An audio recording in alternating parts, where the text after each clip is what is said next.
What would you do if your own flesh and blood turned against you, pointing the finger of blame to save someone else? Daniel Harper, a 52-year-old mechanic with hands calloused from years of honest work, never imagined he'd find himself in a courtroom, accused of a crime he didn't commit. His life had been simple long days at the garage, quiet evenings with a beer, and weekends watching football with his son, Ethan.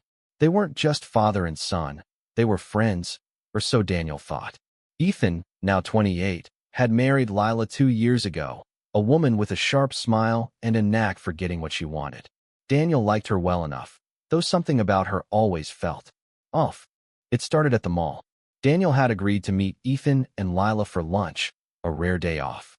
They were browsing a jewelry store when Lila slipped a diamond bracelet into her purse. The security guard caught her on camera, and the alarms blared. Daniel, standing nearby, froze as Lila's face went pale. Ethan rushed to her side, his voice low and urgent. "It's a mistake," he kept saying, but the guard wasn't buying it. Daniel, trying to calm things down, stepped forward, offering to pay for the bracelet. But Lila, in a panic, pointed at him. "He told me to take it," she stammered. "He said it was a gift." Daniel's jaw dropped. Ethan's eyes met his father's for a fleeting moment before looking away. The police arrived, and Lila doubled down, claiming Daniel had pressured her into stealing. Ethan didn't contradict her. Instead, he nodded faintly, his silence cutting deeper than any words. Daniel was arrested, charged with theft and conspiracy. The bracelet, worth $3,000, was enough to make the case serious. As the cuffs clicked around his wrists, Daniel's heart shattered not from the arrest, but from Ethan's betrayal. In the days that followed, Daniel sat in a holding cell, replaying every moment of Ethan's childhood. He'd taught him to ride a bike, cheered at his soccer games, and bailed him out of trouble more times than he could count. Why would Ethan let Lila pin this on him? The question gnawed at him, but the answer remained elusive. His lawyer, a gruff public defender named Clara, believed him. "We'll fight this," she said, her voice steady. "But you need to prepare for the worst. Your son's testifying against you." The courtroom was suffocating. Daniel sat at the defense table, his cheap suit itching against his skin. Ethan took the stand, his face a mask of resolve. "My dad's always been controlling," he said, his voice steady but hollow. "He told Lila to take the bracelet to teach her a lesson." The lie stung like a slap. Daniel wanted to scream, to demand why, but Clara's hand on his arm kept him silent.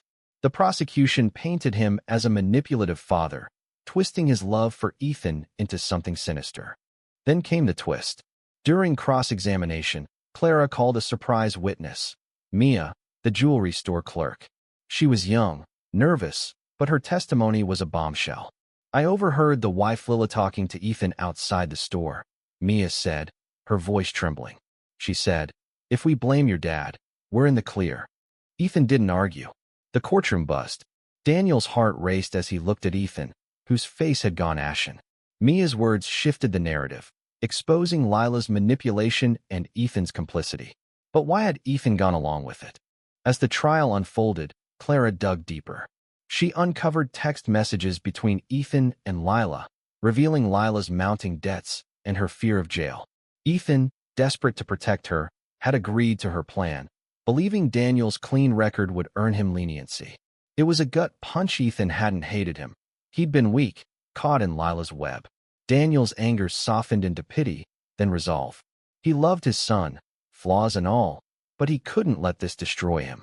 In his testimony, Daniel spoke from the heart.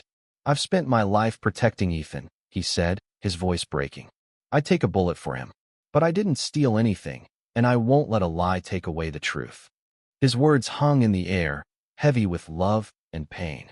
The jury deliberated for hours, and when they returned, the verdict was not guilty. Daniel exhaled, tears stinging his eyes. Ethan, sitting in the back, looked broken, his head in his hands. After the trial, Daniel confronted Ethan outside the courthouse. "Why didn't you trust me?" he asked, his voice raw. Ethan's eyes were red, his voice barely a whisper. "I thought I was saving her. I didn't know it'd go this far." Lila had vanished, leaving Ethan to face the wreckage alone. Daniel wanted to walk away, to let the hurt win, but he couldn't. He pulled Ethan into a hug, feeling the weight of their shared pain. "We'll figure this out," he said. But you've got to be honest with me now. Rebuilding trust would take time. Daniel knew that. But he also knew love wasn't about perfection, it was about showing up, even when it hurt. He'd lost something in that courtroom, but he hadn't lost Ethan. Not yet. Yendi,